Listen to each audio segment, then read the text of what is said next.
Hello friends, कैसे हैं आप सभी। आज मैं आप लोगों के लिए एक स्टोरी लेकर आई हूँ। आकाश नाम का एक लड़का था जो बहुत ही मेहनती था।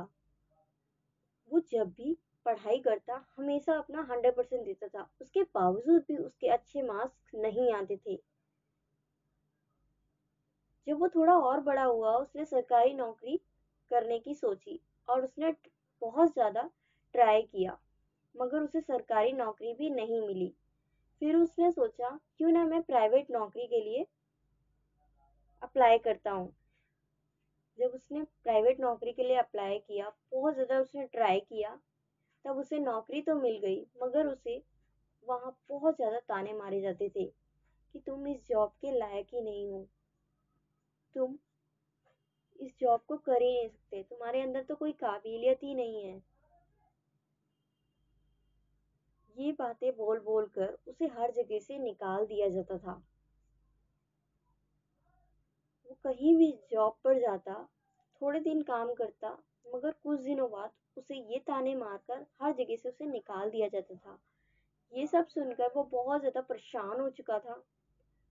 तब उसने एक जंगल की तरफ आगे बढ़ने लगा। तब उसे वहाँ एक साधु महाराज जी नजर आए।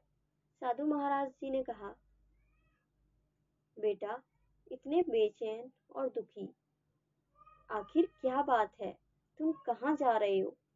तब उसने कहा साधु महाराज से, साधु महाराज जी, मैं इस दुनिया में पैदा ही क्यों हुआ, जब इस दुनिया में मेरे लिए कोई जगह ही नहीं है, तो मैं इस दुनिया में आया ही क्यों हूँ। मैंने जिस जिस चीज में कोशिश की आगे बढ़ने की, मैं हमेशा ही उस चीज से पीछे रहा। अब तो मुझे नौकरियां भी मिलना बंद हो गई हैं। आखिर मैं कैसे अपनी जिंदगी में आगे बढ़ूं और मैं कैसे अपनी जिंदगी चलाऊं। तब साधु महाराज ने उसको अपने थैले में से एक चमकदार नीले कलर का पत्थर निकाल कर दिया और कहा, तुम इस पत्थर को इस रास्ते चलते जाना और तुम्हें जो भी दुकानें नजर आए, इस पत्थर का भाव लेते हुए आगे बढ़ना। और ध्यान रहे, इस पत्थर को तुम्हें बेचना नहीं है, ये पत्थर तुम्हें मुझे वापस ला कर देना है। आकाश ने कहा, ठीक है। जब वो थोड़ी दूर आगे बढ़ा, तब उसे एक सब्जी वाले की दुकान नजर आई। तब उसने कहा कि भैया, आप मुझे इस पत्थर का क्या दोगे। सब्जी वाले ने कहा, ये तो मेरे किसी काम की ही चीज नहीं है, मैं तुम्हें इसके बदले कुछ नहीं दे सकता। तब वो थोड़ा और आगे बढ़ा। तब उसे वहां एक परचून की दुकान दिखाई दी। तब उसने वहां पूछा कि आप मुझे इसका कितना दे सकते हो। दुकानदार ने कहा, मैं तुम्हें इसके 50 से 60 रुपए दे सकता हूँ, इससे ज्यादा तो मैं तुम्हें दे ही नहीं सकता, इससे ज्यादा की तो ये चीज ही नहीं है। तब वो थोड़ा और आगे बढ़ा। उसे एक लोहार की दुकान दिखाई दी, लोहे की। तब उसने कहा कि आप मुझे इसके कितने पैसे दे सकते हो।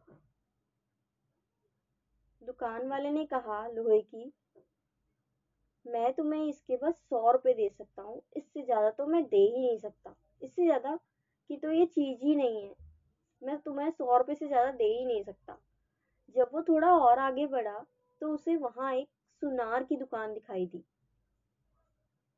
वो जैसे ही अंदर गया और उसने उस पत्थर को निकाला और उसका रेट पूछा, तब उस दुकानदार ने कहा कि मैं तुम्हें इसके 70 से 80 हजार ही दे पाऊंगा, इससे ज्यादा नहीं दे सकता मैं, और इससे ज्यादा की ये चीज है भी नहीं, और ये मेरे किसी काम का भी नहीं है। बस मैं तुम्हें 70 से 80 हजार ही रुपए दे पाऊंगा।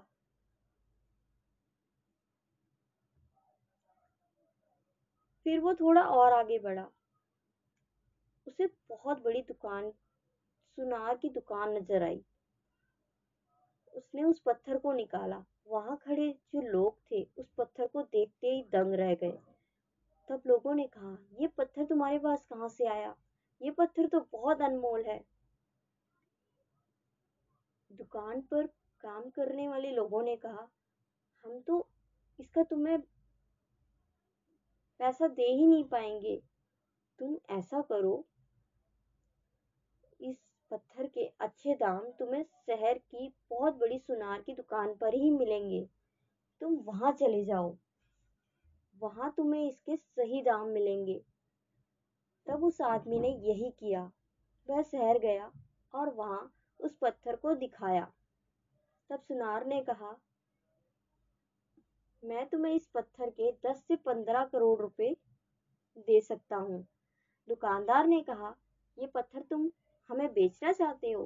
तब उसने कहा, नहीं, मैं इस पत्थर को बेचना नहीं चाहता, मैं बस इसका मूल्य पता कर रहा हूँ। ये पत्थर किसी का है जो मुझे उसे वापस करना है। तब जब वो शहर से वापस आया और उसने साधु महाराज को पत्थर वापस किया, तो उसने सारी कहानी जो जो उसके साथ बीती वो सारी साधु महाराज जी को बताई। तब साधु महाराज जी ने कहा, हर किसी की काबिलियत का मूल्य अलग अलग होता है। तुम्हारी काबिलियत वही जान सकता है जिसको उसकी कदर होगी, उसकी जरूरत होगी। तुम अभी तक उन लोगों के पास गए थे जिनको तुम्हारी काबिलियत, तुम्हारी प्रतिभा की जरूरत ही नहीं थी। तुम अब उन लोगों के पास जाना जिन्हें तुम्हारी काबिलियत, तुम्हारी प्रतिभा की जरूरत हो। तो फ्रेंड्स, आप लोगों को मेरी ये स्टोरी कैसी लगी? अगर अच्छी लगी हो तो प्लीज इसे लाइक करें, शेयर करें, कमेंट्स करें। और अगर आप ये मेरी स्टोरी फेसबुक पेज पर सुन रहे हैं तो मेरे पेज को फॉलो करना ना भूलें। Thanks for listening. और मेरे चैनल पर फर्स्ट टाइम है तो मेरे चैनल को सब्सक्राइब करना ना भूलें, अपडेट लेटेस्ट मोटिवेशनल स्टोरी सुनने के लिए। Thanks for listening.